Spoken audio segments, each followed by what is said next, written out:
I am a scholar. My only monarch is truth. Yesterday, I finished Into the Narrowdark by Tad Williams, the third book in the Last King of Austin Ard series. And if I mention Austin Ard from now on, you can just guarantee it's one of the best books I've ever read in fantasy. If I mention Tad Williams, you can just guarantee that you should just go out and buy it, no hesitation, because it's going to be an extraordinary book. I have read and consumed a lot of fantasy in my life, to put it mildly. All right, I was introduced to fantasy at a very young age with Magical Treehouse, and then it was, the Lord of the Rings movies, and then it was the Lord of the Rings books, and it was A Song of Ice and Fire, and it was Wheel of Time, and it was Malazan. When it comes to fantasy, I got a degree in it. All right, I got a degree in fantasy. I've read quite a bit of it over the last several years, and I've reviewed quite a bit of it. So when I say that Austin Ard is a saga that should not be missed by you if you are a fantasy reader, if you are someone who is a fan of great world building, great characters, great prose, mystery, ambiance, and just like this amazing, just like completely, you can just dive into it world, then I mean it.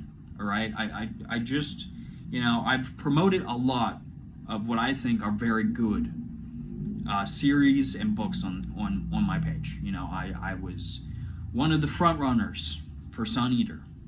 I was a champion for Wheel of Time. I have been a champion for Malazan. I've been a champion for Red Rising and other beloved series, all right? So when I say that Austin Ard is one of the best I've read, when I say I like it more than something like Red Rising, when I say I like it more than something like Malazan, when I say I like it more than Stormlight Archive, when I say I like it more than First Law, that's not me just blustering, all right? I don't do this because I make any sort of money on it. I do it for the love of the game. So when I say that Austin Ard is like the second greatest fantasy saga I've ever read, when I say that, frankly, it is one of the most consistent fantasy series I've ever read, maybe the most consistent fantasy series I've ever read, with some of the best characters I've ever consumed in my entire life, then I want you guys to take that to heart. Because this is an exceptional series. And I am not someone who believes, there's no series that's for everyone.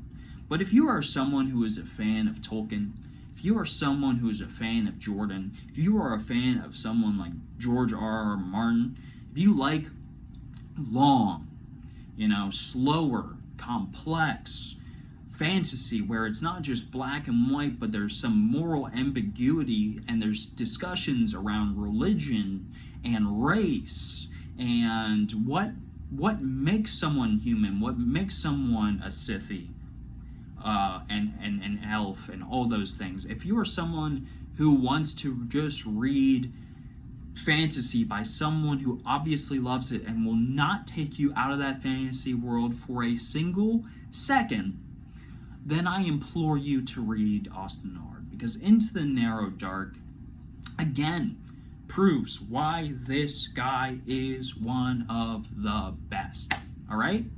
It's seriously incredible.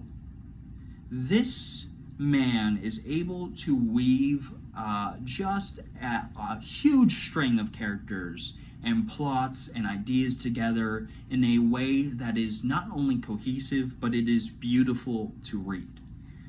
This man has so much going on in these books. There's so much to bite on and chew and think about, and all of it's good. All of it's good. I mean, it's insane. Usually when I read, a fantasy series, there's at least one book in the series that I'm like, I wasn't the biggest fan of that. Or there's one, major character where I'm like, I don't want to spend time with them. Not so with Austin Ard, all right? You guys know I'm a huge fan of Wheel of Time, all right? A huge fan. Best fantasy series I've ever read, my favorite fantasy series I've ever read. Nothing's ever going to top it, all right? But even Robert Jordan, my absolute GOAT, has written some characters and some books I wasn't the biggest fan of. Tad Williams, he has yet to do that. There isn't a single book in this entire saga where I gave it lower than a 4-star rating. There's not a single book in this entire series where I gave it lower than an 8 out of 10. So when I say that it is an exceptional series that fantasy lovers should absolutely read if they haven't yet, I mean that. I really do. Into the Narrowdark continues to have great world building, great characters, great relationships, great dynamics, great dialogue, an interesting perspective on religion, history, philosophy, and a multitude of races that are some original, some taken from Tolkien with stuff like elves, but with an interesting twist.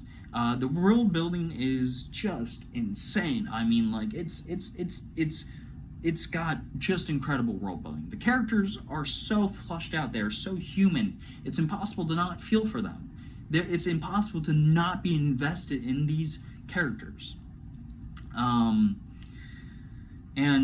honestly, the plot here was just amazing. There were so many moments that had me hyped, so many moments that had me deeply sad and disappointed on behalf of characters, not disappointed in the plot itself. And just so many moments where I felt warm and fuzzy on the inside, and I was smiling ear to ear. It is just a fantasy series that I think that everyone should read, to be honest. This is one of those fantasy sagas where I'm just gonna blindly recommend it. If you like Wheel of Time, if you like A Song of Ice and Fire, if you like Lord of the Rings, honestly, even if you like First Law or something more fast-paced like Red Rising or whatever, you should try and read this. Because I promise, if you connect with it, you're going to just fall in love with this. If you connect with this, you are going to be reading one of the best fantasy sagas ever written. And I just think Tab Williams deserves all the credit in the world, because he just continues to deliver an amazing book after amazing book. And Into the Narrowdark is seriously no exception to that. I'm going to give it like a 9.7 out of 10. It's crazy good.